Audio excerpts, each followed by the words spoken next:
Hola gurises, ¿cómo están? Bienvenidos a un nuevo video en el cual voy a tratar de dar respuesta a la pregunta que seguramente se hacen mientras son un militar y dirigente político venezolano y se preguntan: ¿quién fue Antonio José de Sucre? ¿Cómo fue su infancia, juventud y formación intelectual? ¿Cuál fue el papel de Sucre y la lucha por la independencia, la liberación de Ecuador y Perú, la presidencia de Bolivia? ¿Cómo fue su vida familiar y cómo fue la muerte de Antonio José de Sucre? Así que comencemos por el principio. Entre los principales datos biográficos tenemos a su nacimiento, Cumaná, Capitanía General de Venezuela, el 3 de febrero de 1795, y su fallecimiento en Berruecos, Colombia, el 4 de junio de 1930. Su ocupación fue la de militar y político venezolano, segundo presidente de la República de Bolivia, y la causa de la muerte fue por heridas de arma de fuego.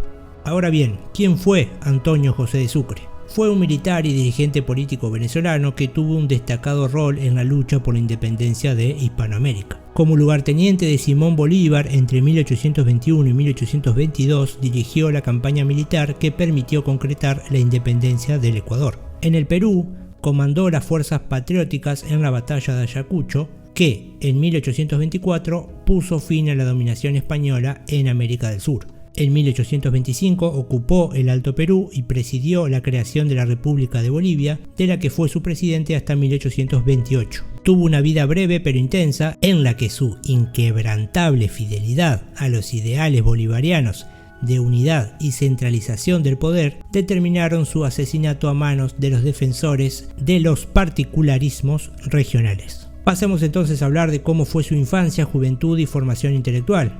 Antonio José Francisco de Sucre y Alcalá nació en 1795 en Cumaná, en la Capitanía General de Venezuela. Fue hijo del teniente coronel Vicente Sucre y Urbaneja, que pertenecía a una familia criolla de larga tradición militar al servicio de la corona española. Realizó sus primeros estudios en la escuela fundada por su tía, María de Alcalá, en su ciudad natal. Posteriormente se trasladó a Caracas, donde ingresó en la escuela de ingenieros. Allí aprendió matemáticas, agrimensura, fortificación y artillería y se imbuyó de valores tales como el orden, la disciplina y el respeto a la autoridad de sus superiores. Ahora pasemos a hablar de Sucre y la lucha por la independencia. Al proclamarse la independencia de Venezuela en 1811, su padre decidió apoyar la causa emancipadora. Siguiendo sus pasos, a los 16 años, se alistó en el ejército patriota que luchaba bajo las órdenes de Francisco de Miranda. Tras el fracaso de este primer intento independentista, se refugió en la isla de Trinidad.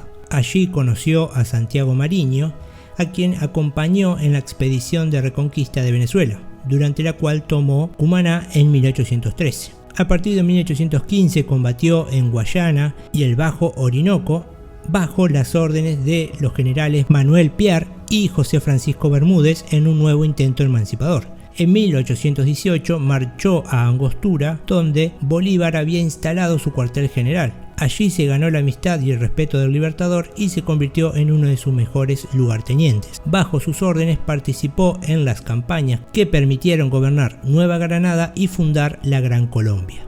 Ahora pasemos a hablar de la liberación de Ecuador y Perú. En 1821 Bolívar le confió la dirección de la campaña del sur, que tenía como objetivo liberar la Real Audiencia de Quito. La misión de Sucre no fue sencilla, ya que las provincias de Quito y Guayaquil ya habían iniciado la lucha contra los realistas, que competían entre sí por el liderazgo del proceso emancipador. La irrupción de las fuerzas conducidas por Sucre desequilibró la lucha en favor de los patriotas, que vencieron en la batalla de Yaguachi. Tras sufrir un revés en Huachi, Sucre libró la batalla de Pichincha, que supuso la derrota y capitulación de los españoles. Luego de la incorporación de Ecuador a la Gran Colombia, Sucre se trasladó al Perú, donde comandó el ejército patriota en Ayacucho. Con esta victoria significó el fin del dominio español en América del Sur. El Parlamento peruano le otorgó el título de Gran Mariscal de Ayacucho.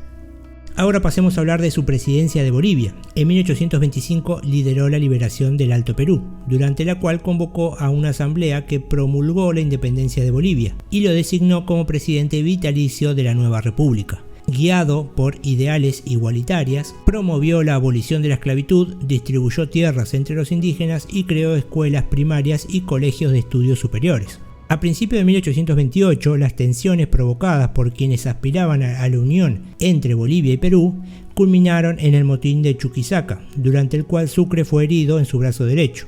Presentó entonces la renuncia al cargo de presidente y anunció su decisión de retirarse de la vida pública. Esto nos lleva a hablar de la vida familiar de Antonio José de Sucre. El 20 de abril de 1828 se casó por poder con la quiteña Mariana Carcelén de Guevara, marquesa de Solanda. La ceremonia se llevó a cabo en una iglesia de Quito, siendo Sucre representado por el coronel Vicente Aguirre. El primer encuentro con su esposa tuvo lugar el 28 de septiembre en una hacienda ubicada en el sur de Quito. Al día siguiente se dirigieron a la capital, en donde Sucre había adquirido la mansión que había pertenecido a su difunto suegro.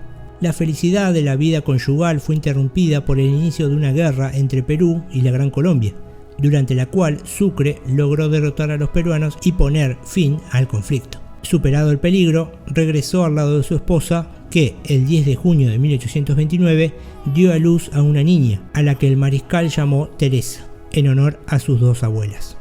Llegando al final del video, pasemos a hablar de cómo fue la muerte de Antonio José de Sucre. En 1830 viajó a Bogotá, donde asumió la representación de la provincia de Cumaná, en el último congreso de la Gran Colombia. Los congresales le encomendaron la misión de entablar negociaciones con José Antonio Páez, que había tomado el poder en Venezuela. Sucre se reunió con los emisarios de Páez, a quienes le propuso mantener la unidad de la Gran Colombia, pero debido a la falta de acuerdo decidió abandonar las luchas políticas y dirigirse a Ecuador para reencontrarse con su esposa y su hija.